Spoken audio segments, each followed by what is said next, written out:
Friends, आपका स्वागत है मेरे चैनल पे।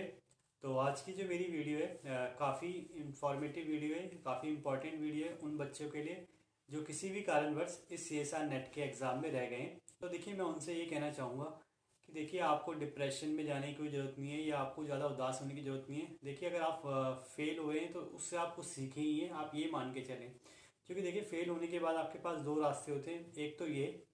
कि आप परेशान रहें इस चीज़ को लेकर कि आपसे नहीं हो पा रहा है या आप नहीं कर सकते, और या आप कितना भी करेंगे आपसे नहीं हो पाएगा। या सेकंड वो कि जो भी आपने मेहनत करी है उसको आप यूटिलाइज़ करें। और यूटिलाइज़ देखिए बहुत सारे टर्म्स में हो सकता है। आप किसी को पढ़ा के उस चीज़ को जो भी आपने सीखा है उसे यूटिलाइज़ कर सकते हैं, या आप नेक्स्ट एग्ज़ाम में प्रिपरेशन करके, यानी जितनी प्रिपरेशन आपकी अभी है उसको और स्ट्रॉन्ग बना के उसे यूटिलाइज़ कर सकते हैं, या आप किसी अदर्स एग्ज़ाम में जो भी सब्जेक्ट आपने सीखा है उसको यूटिलाइज कर सकते हैं। कहने का मतलब है, अगर आप पॉजिटिव माइंडसेट के साथ चलेंगे तो आप देखेंगे कि अभी भी आपने जितना किया है वो ज़्यादा आपके काम ही आएगा, और अदर दिन आपको जो लग रहा है कि ये सब वेस्ट हो गया। एक चीज़ मैं आपसे देखिए ये कहना चाहूँगा, फेल होना कोई मतलब ऐसी बात नहीं है जो आपको लग रहा है कि आपको बहुत बड़ा क्रेडिट करने की ज़रूरत है या आप ही फेल हो रहे हैं। देखिए, एक प्रैक्टिकली बात अगर आप खुद सोचें तो 99% बच्चे किसी भी एंट्रेंस एग्जाम में फेल होते हैं, क्योंकि वहाँ पे नंबर ऑफ सीट्स लिमिटेड होती हैं। कहने का मतलब है, फेल होने का मतलब ये नहीं है कि आपसे नहीं होगा या आप नहीं कर सकते। फेल होने का मतलब ये है बस जिस रेस में आप थे वहाँ पे कुछ कैंडिडेट ऐसे थे जो आपसे थोड़ा सा बेटर परफॉर्म कर पाए। क्योंकि नंबर ऑफ सीट्स तो रिजर्व है। आप मानिए 1000 बच्चे भी अगर सिर्फ कम्पीट कर रहे हैं और 10 to 20 सीट है, तो कहीं ना कहीं वो 20 बच्चे हैं जो आपसे थोड़ा बेटर कर पाए, या उनका टाइम ठीक था, या थोड़ा सा लक बेटर था, या आपका उस दिन का लक थोड़ा बेकार रहा। मतलब ये भी फैक्टर्स है जो कहीं ना कहीं इन्फ्लुएंस करते हैं आपके रिजल्ट में। तो आप इस चीज़ को भी समझिए। मतलब ऐसा नहीं है कि आपको कुछ नहीं आता है। देखिए, 99% बच्चे फेल हुए तो मतलब ये नहीं है कि उनने कुछ भी नहीं किया है। आप ये जाने कि मतलब हाँ, बहुत लोग हैं जो इसी सिचुएशन से गुजर रहे हैं, और बहुत लोग हैं जो मेहनत करते हैं, पर हाँ, लास्ट लाइन में पहुंचने में थोड़ा सा एफर्ट और चाहिए होता है, या कुछ ऐसी सिचुएशन चाहिए होती है जो बिल्कुल आपको परफेक्ट रिजल्ट दे। थर्ड, अब यहाँ पे परफेक्ट रिजल्ट की मैं बात करता हूँ, मैं सिचुएशन की बात करता हूँ, तो आप बार बार यही सिचुएशन पूछते हैं कि आपका एक बार नहीं हुआ या दो बार नहीं हुआ, या मतलब आप नेट करना चाहते हैं नहीं करना चाहते, तो उस हिसाब से आप क्या प्रोसेस करें आगे, या मतलब आप क्या फैसला लें, क्या डिसीजन लें कि आपको आगे बढ़ना चाहिए इस प्रिपरेशन में या नहीं। तो देखिए, यहाँ पे मैं आपको 3-4 कंडीशन लेके बताऊंगा। अगर आप उन कंडीशंस में आते हैं तो मेरे हिसाब से आपको क्या डिसीजन लेना चाहिए वो मैं आपको बताता हूँ। तो देखिए, पहला तो ये, अगर आप नेट की प्रिपरेशन 1.5-2 साल से कर रहे हैं और आपका नेट नहीं हो पा रहा है, या किसी भी कारणवश आप 2 या 3 या 5 या 10 मार्क्स से रह जा रहे हैं, या 15 मार्क्स से रह जा रहे हैं, मैं तो ये कहूँगा 25 तक भी ले सकते हैं आप, 25 मार्क्स से रह जा रहे हैं और आप 2 साल नेट की प्रिपरेशन कर चुके हैं, तो मैं आपको ये कहूँगा कि अब आप किसी पर्टिकुलर जॉब की तरफ जाएं, या जॉब की प्रिपरेशन करें जहाँ पे केमिस्ट्री काम आती हो, और या आप जॉब कर लें या केमिस्ट्री पढ़ाना स्टार्ट कर दें। क्योंकि देखिए, आप 10 to 15 मार्क्स से रह रहे हैं, तो कहीं ना कहीं ये है, मुझे लगता है जो आप काम है नेट का तैयारी आप जॉब के साथ दे सकते हैं और निकाल सकते हैं ईजिली। आप मतलब आपके लिए दोबारा बैठना, लंबा इंतज़ार करना पेपर के लिए सही नहीं होगा, ये मेरे हिसाब से मेरा ये मानना है। सेकंड, देखिए, अगर आपने एक से कम साल दिया हुआ है, और या अभी आपने 1-2 ही एग्ज़ाम दिए हुए हैं, और अभी आपको लगता है कि आप थोड़ा सा बेटर करेंगे तो हो जाएगा चीज़ें, और मतलब कॉन्फिडेंस है आपके अंदर, और आपने कोर्स तो एक बार कम से कम कंप्लीट कर लिया है अच्छे से, और या कोई कमी रह गई थी, असाइनमेंट नहीं कर पाए थे, या आपने टेस्ट नहीं दे पाए थे, तो मैं आपको कहूँगा आप एक बार और ट्राई कीजिए, और मेहनत करके आप एग्ज़ाम को नेक्स्ट टाइम दे के निकाल लीजिए। तो मतलब आप ट्राई कर सकते हैं, अगर आपने 1 साल ही दिया है, या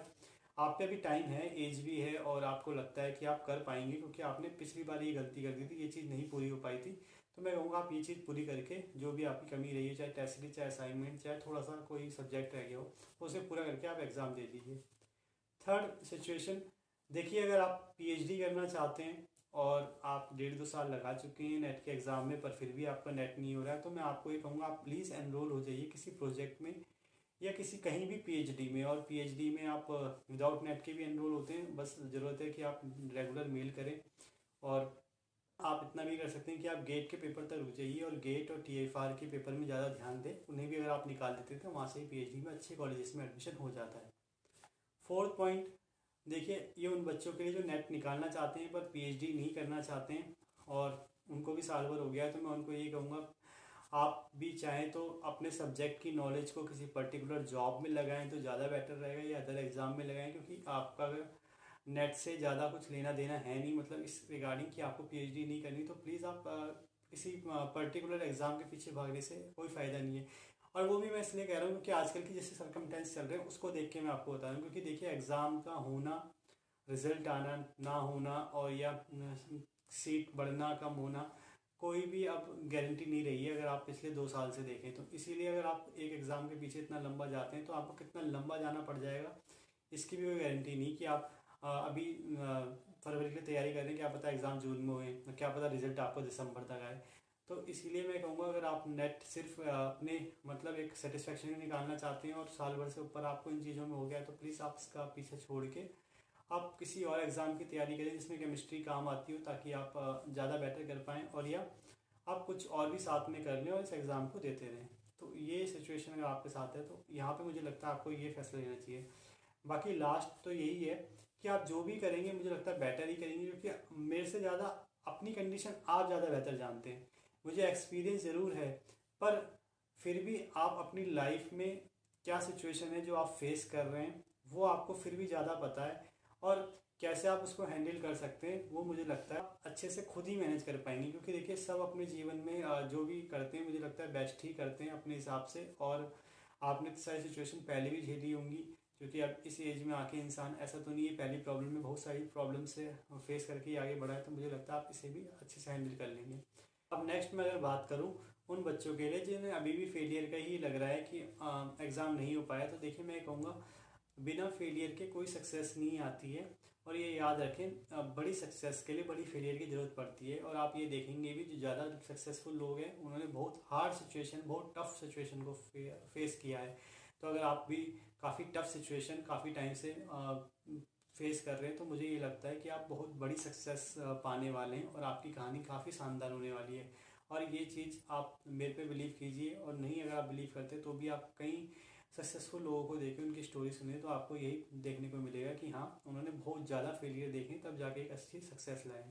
और मैं आपको यकीन दिलाता हूँ एक सक्सेस ही आपकी सारे फेलियर्स को ओवरकम कर देगी। बस आप थोड़ा सा वेट कीजिए, पेशेंस बनाए रखें और मेहनत करते रहिए। अगर आप ये जानना चाहते हैं कि अब आपको क्या करना चाहिए अगर आप दोबारा एग्ज़ाम की तैयारी कर रहे हैं या किसी भी एग्ज़ाम की तरफ जा रहे हैं, तो मैं ये कहूँगा देखिए अपनी वीकनेस को आप पहचानिए, जो भी आप गलती कर रहे हैं उनको आप पहचानें, उनको आप कैसे सुधार सकते हैं, और क्या चीज़ है जो उसका अल्टरनेटिव में आप यूज़ कर सकते हैं उस चीज़ को आप देखें।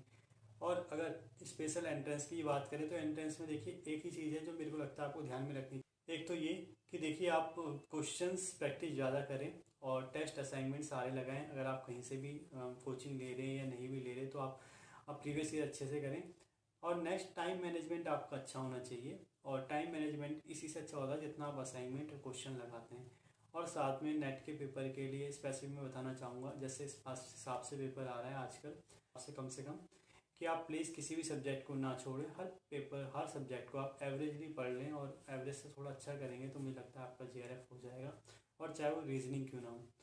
तो इस वीडियो से आपको थोड़ा सा कुछ आइडिया लगा होगा कि आपको क्या करना चाहिए और कैसे आपको फेलियर को टैकल करना है। बाकी आगे भी ऐसे मुझसे जुड़े रहने के लिए चैनल को सब्सक्राइब करें, वीडियो को लाइक करें और शेयर करें। Thank you.